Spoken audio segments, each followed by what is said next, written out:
Yes, I bought a MoonSwatch. How did this happen? Ever since this thing launched over a year ago, I have been making videos crapping all over it.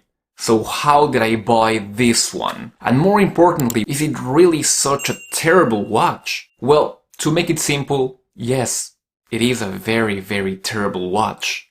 Absolutely not worth 260 euros. But it is also one of the most important watches released in the last 10 years.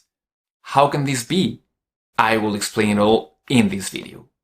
First of all, let me tell you why I bought this watch. I was not intending to buy it at all, but then I was walking on the mall and I noticed a queue in front of the Swatch store.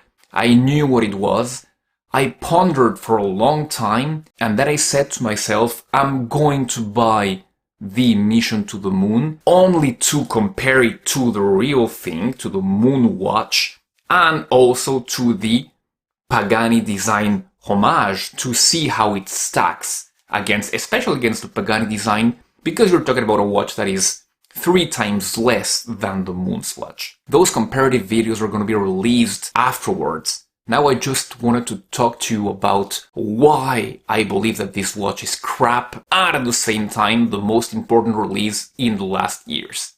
So, part 1, let's make this very scholar. Why is it crap? Although it has some very nice tricks up its sleeve, I must admit that the dial is pretty nice. It is not as bad as I thought it would be. The plastic glass is pretty cool and has the warmth of the real thing, of the Hazelite version of course. The rest is just terrible. If you want to buy this watch online, please don't.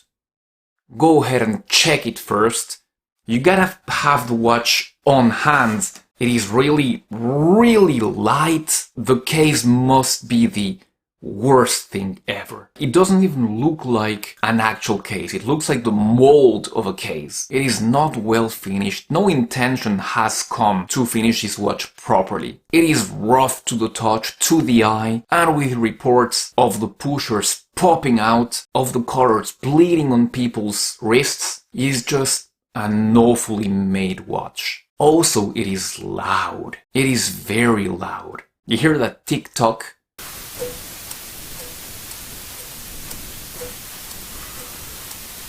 It's pretty annoying. Speaking of the movement, I will concede that it's pretty cool. Not when you start the chronograph, because the tick-tock is something I really don't like. But when you reset it, everything comes back to 0 in a very cool way that only quartz watches have. The strap is also bad.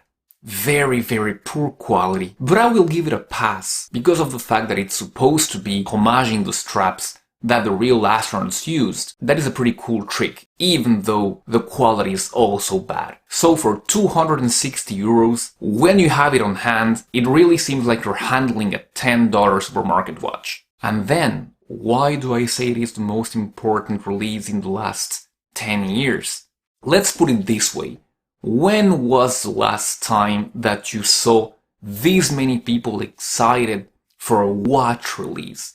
We are not talking the latest iPhone here. We're not talking a concert for a superstar. We are talking about a watch release. The fact to wear a watch, and I'm not even talking about a mechanic watch, any watch, even a quartz watch, has become almost a dead art, had become almost a dead art. And then this watch comes and everybody, watch lovers and non-watch lovers, young and old, are all extremely excited about it. It becomes a cultural phenomenon and it puts not watchmaking but the fact to wear a watch right back in the center of things. And now we are weirdos no more. We are pretty much the cool guys.